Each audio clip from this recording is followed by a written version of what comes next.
Hello and welcome. Today we're going to talk about something that can make even the calmest person a little nervous. A letter from the IRS. Specifically, we're diving deep into IRS Letter 915. What is it? Why did you get it? And most importantly, what should you do about it? Stick around, because we're going to break it all down in a way that's easy to understand.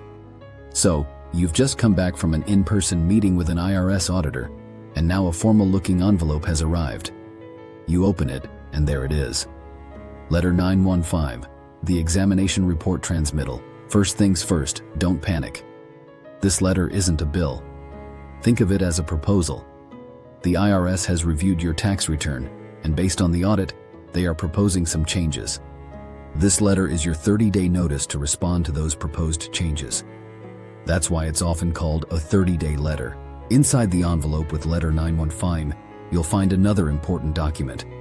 Form 4549, the Report of Income Tax Examination Changes. This is where the real details are.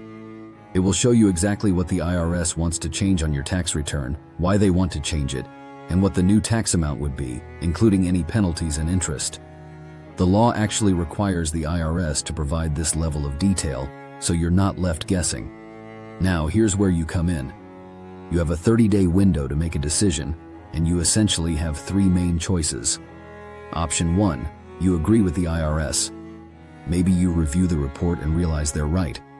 If that's the case, you can simply sign the agreement form, that Form 4549, and send it back.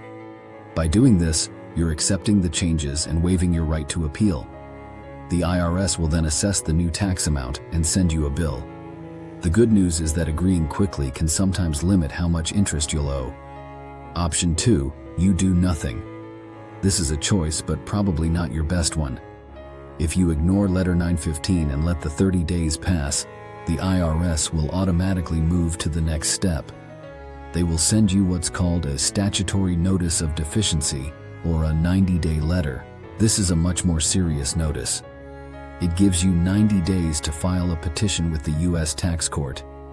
If you miss that deadline, the proposed tax becomes official and the IRS will start the collection process.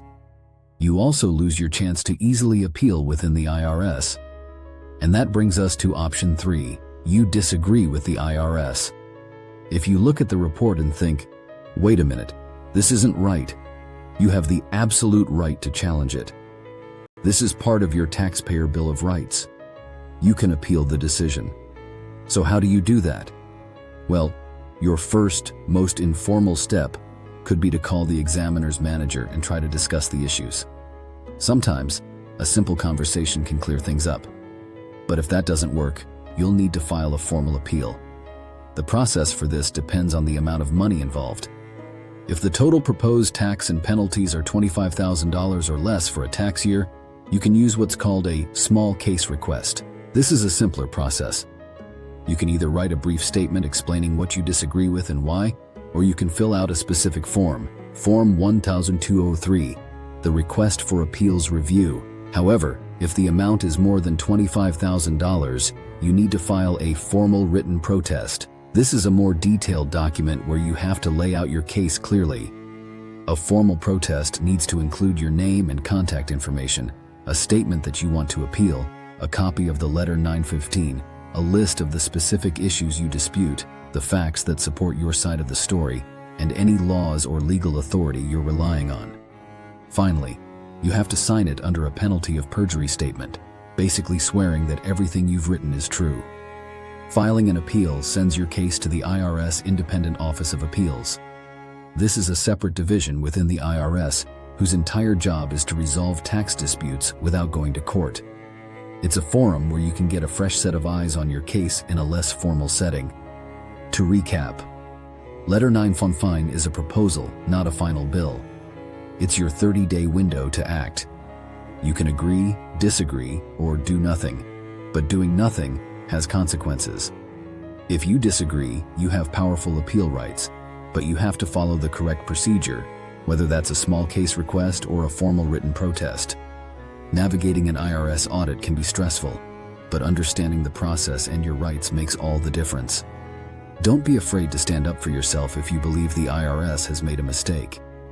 We hope this breakdown of IRS Letter 915 was helpful. If you want to keep learning how to handle complex tax issues, make sure you like and subscribe to our channel. And for an even deeper dive, download the QR code on the screen or head over to our website to watch the free in-depth video, The Ultimate Guide to Solving Your IRS Tax Problems. You'll find more tips and strategies for successfully navigating the IRS. Thanks for watching.